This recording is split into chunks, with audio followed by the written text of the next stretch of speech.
الرحيم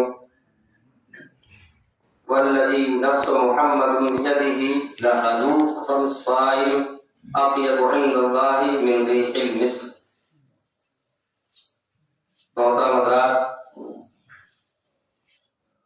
اللہ کے نبی صلی اللہ علیہ وسلم نے ارشاد فرمایا کہ روزے دار کے منہ کی جو بدبو ہوتی ہے وہ اللہ کے ہاں کستوری سے بھی کہیں زیادہ اچھی ہوتی ہے۔ اس کے تعلق سے اللہ کے نبی صلی اللہ علیہ وسلم نے ارشاد فرمایا کہ والذی نفس محمد بیدہ، قسم ہے اس ذات کی جس کے ہاتھ میں محمد صلی اللہ علیہ وسلم کی جان ہے، لخلوف فم الصائم اطیب عند اللہ تعالی من ریح المسک، کہ روزے دار کے منہ کی جو بو ہوتی ہے، روزے دار کی منہ کی جو بدبو ہوتی ہے وہ اللہ رب العالمین کے ہاں کستوری سے بھی کہیں زیادہ عمدہ، کستوری کی جو خوشبو ہوتی ہے اس سے بھی کہیں زیادہ اچھی ہوتی ہے۔ یہ روزے دار کی فضیلت بیان کی۔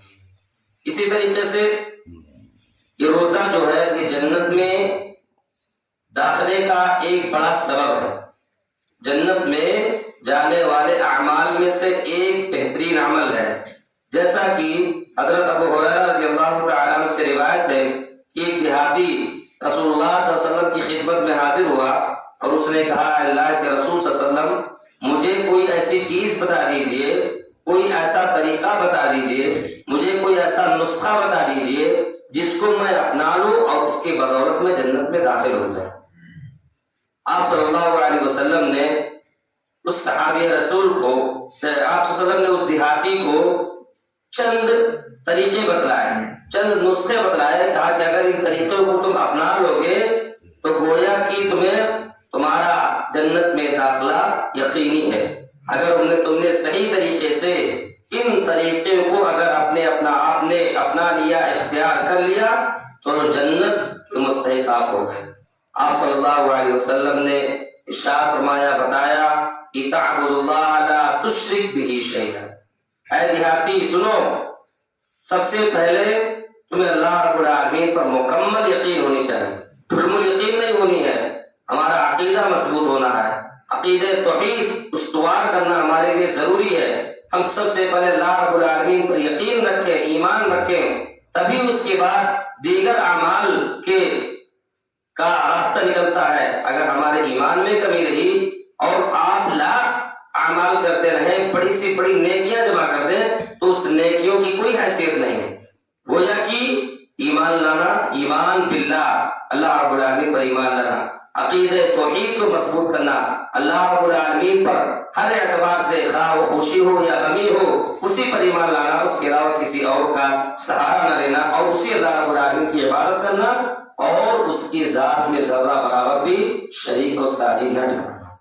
دوسری چیز آپ نے فرمایا وَتُقِيمُ الصَّلَاةَ الْمَكْتُوبَةَ، اے دیہاتی سنو، دوسری چیز یہ ہے کہ تم 5 وقت کی نماز پابندی کے ساتھ ادا کرو۔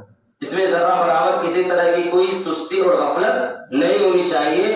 پابندی کے ساتھ 5 وقت کی نماز کی پابندی کرنا، اقامت صلاۃ ادا کرنا۔ وَتُؤَدِّ الزَّكَاةَ الْمَفْرُوضَةَ، اللہ رب العالمین نے اسلام کے جو 5 بنیادی ارکان بتلائے ہیں ان میں سے ایک ارکان کی ادائیگی کرنا، وہ کیا ہے؟ زکوٰۃ کی ادائیگی کرنا۔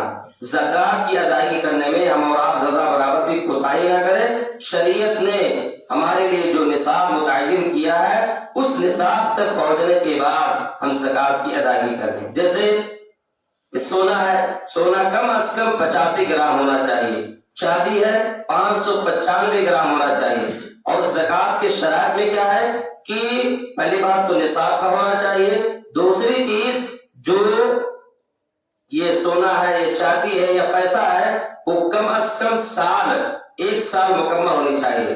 حولانے حول ہونا شرط ہے، 1 سال جب مکمل ہو جائے گا تب اس میں زکوٰۃ نکالی جائے گی۔ تو زکوٰۃ میں ذرہ برابر بھی سستی اور غفلت نہ کرنا، زکوٰۃ کی ادائیگی کرنے والوں کا انجام زکوٰۃ نہ ادا کرنے والوں کا انجام بہت ہی برا ہوتا ہے۔ اس کے تعلق سے میں کسی اور موقع پر بتاؤں گا۔ وَتُؤَدِّ الزَّكَاةَ الْمَفْرُوضَةَ، زکوٰۃ کی ادائیگی کرنا۔ آخری بات بتایا کہ وہ تصوم رمضان، رمضان المبارک کے روزے رکھنا، رمضان المبارک کے روزے کا اہتمام اور انتظام کرنا۔ چنانچہ یسوع کا اس دیہاتی نے کہا، اس ذات کی قسم جس کے ہاتھ میں میری جان ہے، میں ہمیشہ نہ اس سے زیادہ کروں گا اور نہ اس سے کم کروں گا۔ جب یہ آدمی یہ دیہاتی چلا گیا تو آپ صلی اللہ علیہ وسلم نے صحابہ کرام سے کہا، سنیے، من سرہ ان ینظر الی رجل من اہل الجنہ، تم میں سے اگر کوئی شخص اس جنتی کو دیکھنا چاہتا ہو تو اس کو دیکھ لے، من سرہ ان ینظر الی رجل من اہل الجنہ فلینظر الی ھذا۔ تو اس کا مطلب یہ ہے کہ اگر ہم شریعت کے بتائے ہوئے طریقے کے مطابق ہم زندگی گزاریں گے، توحید پر ایمان لائیں گے، اور جو ہمارے اوپر جو فرائض ہیں، جو واجبات ہیں، اگر ہم اس کی ادائیگی صحیح طریقے سے اسلام کی روشنی میں ہم کریں گے تو انشاءاللہ اللہ رب العالمین ہم سب کو جنت میں داخلہ نصیب فرمائے گا، اور جنت میں ہم بآسانی داخل ہو جائیں گے اور کسی طرح کی کوئی رکاوٹ نہیں ہوگی۔ لہٰذا ضرورت اس بات کی ہے کہ ہم جو بھی تعلیمات حاصل کریں، جو بھی ہم عمل کریں، وہ اخلاص و للہیت کے ساتھ ہونی چاہیے، اور دوسری چیز شریعت کے مطابق ہونی چاہیے، منمانی نہیں ہونی چاہیے۔ شریعت نے جو اصول بتلایا، جو ضوابط بتلایا ہے، ان اصول و ضوابط کے تحت ہمیں اس کو اختیار کرنے کی ضرورت ہے۔ اللہ رب العالمین ہم سب کو نیک عمل کرنے کی توفیق بخشے، آمین۔